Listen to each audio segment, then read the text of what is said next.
Dieu est bon. Comment ça va ce matin? Dans votre être intérieur, ça va? À l'intérieur, ça va bien? Alléluia. Ce matin, Dieu veut nous encourager par sa parole. Et le message que je vais vous apporter s'intitule « Ne perdez pas courage, Dieu est avec vous ». Ne perdez pas courage, Dieu est avec vous. Vous savez, Satan est l'ennemi de vos âmes. Parfois, on oublie qu'on a un ennemi.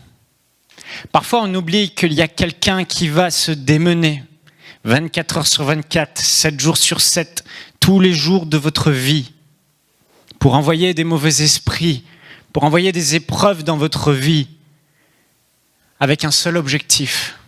Ce n'est pas que vous soyez malade, son objectif. Ce n'est pas que vous soyez dépressif, son objectif. Son objectif n'est pas que vous ayez des problèmes d'argent. Non, son objectif à Satan est de vous éloigner de votre Père céleste, de vous faire perdre la foi en Jésus-Christ. C'est ce qu'il veut. Et oui, il envoie des maladies. Oui, il envoie des traits enflammés, des problèmes financiers, des problèmes de couple, des problèmes dans vos relations avec les autres, des problèmes familiaux, des problèmes de santé. Oui, il envoie des flèches. Mais ce n'est pas sa finalité. Sa finalité, c'est que vous perdez la foi en Jésus. C'est que vous lâchez les bras. Et aujourd'hui, la plus grande église du monde n'est pas l'église du pasteur David Yonggi-cho en Corée, qui a plus de 800 000 membres. La plus grande église, c'est l'église des blessés.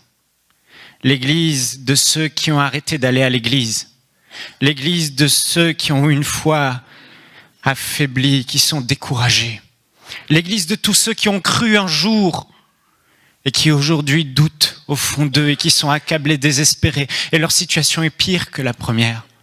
Ils sont nombreux partout dans le monde parce qu'ils ont arrêté de croire.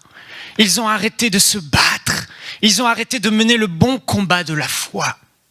L'apôtre Paul a dit: j'ai achevé la course, j'ai combattu le bon combat de la foi et maintenant la couronne de justice m'est réservée. Frères et sœurs, ce matin Dieu vous encourage et il veut vous dire: persévère, prends courage, fortifie-toi, continue à avancer en dépit de toutes les tempêtes que tu peux traverser. En dépit de toutes les épreuves qui peuvent s'abattre sur toi, sur les bien-aimés que tu aimes autour de toi, ne regarde pas tout cela, mais continue à avancer. Parce que Dieu est avec toi.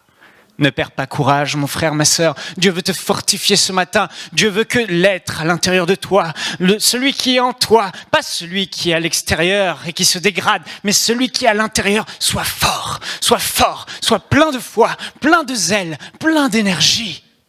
Plein de confiance, plein de bonheur, plein d'espérance, inébranlable. Alléluia. On va ouvrir nos Bibles dans Genèse au chapitre 26, au verset 12 jusqu'au verset 23.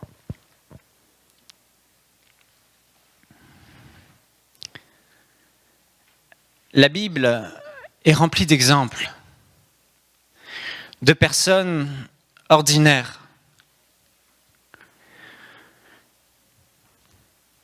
dans le peuple d'Israël. Dieu avait fait une alliance avec eux, avec un peuple sur la terre particulier, les Juifs. Et il a dit: je serai votre Dieu. Et il s'est révélé à Israël, il s'est révélé à Abraham, et il a passé une alliance avec Abraham. Il a dit: je serai ton Dieu et je serai avec toi. Et Abraham a cru en Dieu. Et il a transmis cette foi à son fils et à ses enfants, à Isaac. Et ici, on voit qu'Isaac marchait avec Dieu et que Dieu bénissait Isaac. Isaac prospérait dans ses entreprises. Isaac avait foi en Dieu. Isaac croyait en Dieu. Et voici ce qui est dit au verset 12. Isaac sema dans ce pays. Il habitait chez les Philistins. Et il recueillit cette année le centuple, car l'Éternel le bénit. Cet homme devint riche Et il alla s'enrichissant de plus en plus jusqu'à ce qu'il devint fort riche. Il avait des troupeaux de menu bétail et des troupeaux de gros bétail, et un grand nombre de serviteurs. Aussi, les Philistins lui portèrent envie. Tous les puits qu'avaient creusés les serviteurs de son père du temps d'Abraham, son père, les Philistins les comblèrent et les remplirent de poussière. Donc ici, on voit qu'Isaac, Dieu le bénit. Il est béni, il marche dans la bénédiction, il a plein de troupeaux. Et vous savez, c'était une période de sécheresse, il n'y avait pas beaucoup d'eau et les puits étaient très importants. Et Abraham avait laissé à son fils Isaac un héritage, il lui avait laissé des puits. Les Philistins étaient jaloux, ils comblèrent les puits et les remplirent de poussière. Et Abimelech, le roi, c'est le roi des Philistins, dit à Isaac, « Va-t'en de chez nous, car tu es beaucoup plus puissant que nous. » Isaac partit de là et campa dans la vallée de Guérar, où il s'établit. Isaac creusa de nouveau des puits d'eau qu'on avait creusés du temps d'Abraham, son père, et qu'avaient comblés les Philistins après la mort d'Abraham, et il leur donna les mêmes noms que son père leur avait donnés. Les serviteurs d'Isaac creusèrent encore dans la vallée, et ils y trouvèrent un puits d'eau vive. Les bergers de Guérar querellèrent les bergers d'Isaac, sont des Philistins aussi, en disant « L'eau est à nous ». Et il donna au puits le nom d'Essek, parce qu'il s'était disputé avec lui. Ses serviteurs creusèrent un autre puits, au sujet duquel on chercha aussi une querelle, et il l'appela Sitna. Il se transporta de là et creusa un autre puits, pour lequel on ne chercha pas querelle. Et il l'appela Rehoboth, car, dit-il, l'Éternel nous a maintenant mis au large et nous prospérons dans le pays. Au verset 23, il est dit, il remonta de là à Beer-Sheba. L'Éternel lui apparut dans la nuit et dit, je suis le Dieu d'Abraham, ton père, ne crains point, car je suis avec toi, je te bénirai et je multiplierai ta postérité à cause d'Abraham, mon serviteur. Il bâtit là un autel, invoqua le nom de l'Éternel et y dressa sa tente. Et les serviteurs d'Isaac y creusèrent un puits. Isaac avait un héritage de son père Abraham. Isaac avait des puits à sa disposition et les Philistins étaient jaloux. Ils remplirent ces puits, ils fermèrent ces puits et Isaac a perdu son héritage.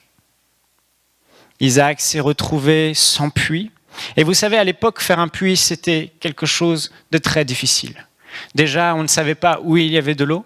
On ne savait pas si on allait trouver de l'eau. Et il fallait travailler longtemps. Pas 2 jours, pas 3 jours pour faire un puits. Il fallait travailler longtemps pour faire un puits. Et investir beaucoup de ses serviteurs pour creuser un puits.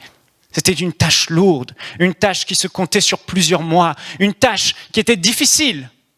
Et là, Isaac perd son héritage. Il aurait pu baisser les bras et se décourager. Mais Isaac était un homme qui marchait avec Dieu, un homme qui faisait confiance à Dieu, un homme plein de courage à cause de sa foi en Dieu et de l'espérance qu'il mettait en son Dieu. Isaac n'a pas baissé les bras. Il est parti dans un autre territoire, toujours, et là, il a retrouvé des vieux puits et il a creusé dans ces vieux puits, cherchant de l'eau. Et il n'a pas trouvé d'eau après avoir creusé. Et là, Satan aurait pu l'accuser. Tu vois, Dieu n'est pas avec toi. C'est un échec. Tu n'as pas eu la bénédiction que tu cherchais. Tu travailles et tu creuses depuis longtemps. Mais regarde, Dieu n'est pas avec toi.